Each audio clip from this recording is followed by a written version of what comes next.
आज का प्रेस खास रूप से उन विषयों को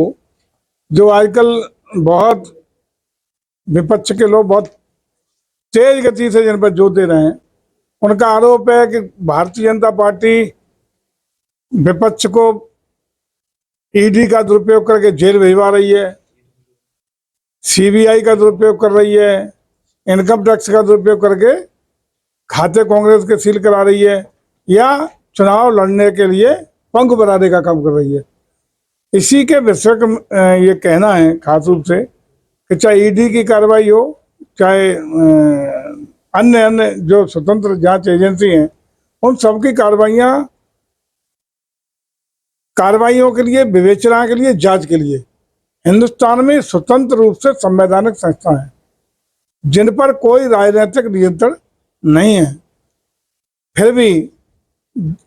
आज की तारीख में सबसे पहले ये जानना बहुत जरूरी है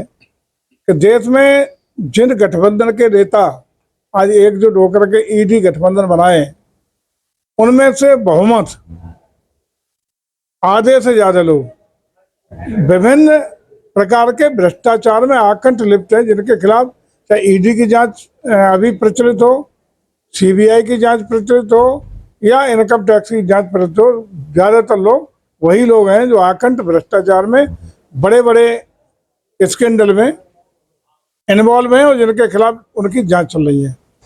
तो एक तरफ वो लोग हैं जो विभिन्न भ्रष्टाचार में लिप्त लोग हैं, तो उनका कहना है कि भ्रष्टाचारियों को सरकार उनके खिलाफ कोई कार्रवाई न करे। दूसरी तरफ आदरणीय मोदी जी हैं जो लगातार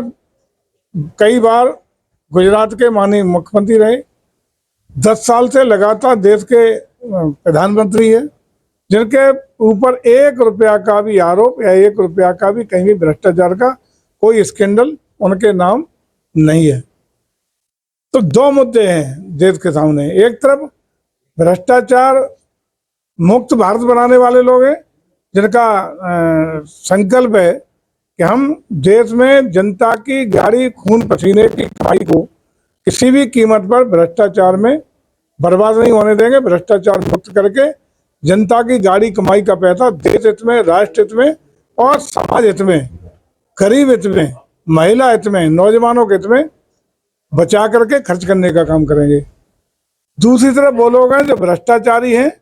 जिनका अरबों रुपए के घोटालों में इन्वॉल्व होने के बावजूद जो कहते हैं कि भ्रष्टाचारियों के खिलाफ कार्रवाई ना हो। तो अब निर्णय जनता को लेना है कि भ्रष्टाचार परस्त लोगों को पसंद करेगी या भ्रष्टाचार पर विराम लगाने के प्रयास कर रहे लोगों को पीठ थपथपाने का काम करेगी। आज चाहे और खास रूप से वो लोग जो केवल और केवल कांग्रेस को भ्रष्टाचार के आरोप लगा करके सत्ता में आए थे, अपने को 100% ईमानदारी का तमगा लटका के जो घूम रहे थे, सबसे बड़े भ्रष्टाचारी साबित हुए हैं। जिनका 1 नंबर, 2 नंबर, 3 नंबर, 4 नंबर के सारे नेता भ्रष्टाचार के ही गंभीर आरोपों में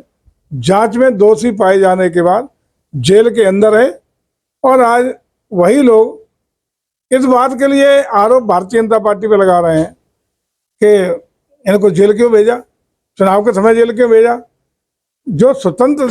जांच एजेंसी हैं, जो संवैधानिक तरीके से अपना निष्पक्ष विवेचना, निष्पक्ष रूप से तथ्यों साक्ष्यों के आधार पर कार्रवाई करते हैं,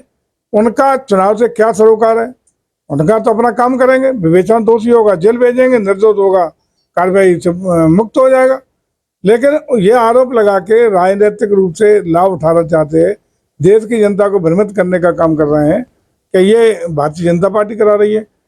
भारतीय जनता पार्टी का ये पक्का दृढ़ निश्चय है कि जो भी दोषी हैं, जिनको राजनीतिक संरक्षण देने का काम हुआ पिछली सरकारों में, भ्रष्टाचारियों को किसी दल का हो, किसी भी तरह का भ्रष्टाचारी हो, उसको कोई राजनीतिक संरक्षण नहीं देने दिया जाएगा। जो भ्रष्टाचारी है, बेईमान है, जिसने जनता की गाड़ी कमाई का पैसा लूटने का काम किया, ऐसे लोगों को बिना किसी भेदभाव के जेल भेजने का काम, कार्रवाई करने का काम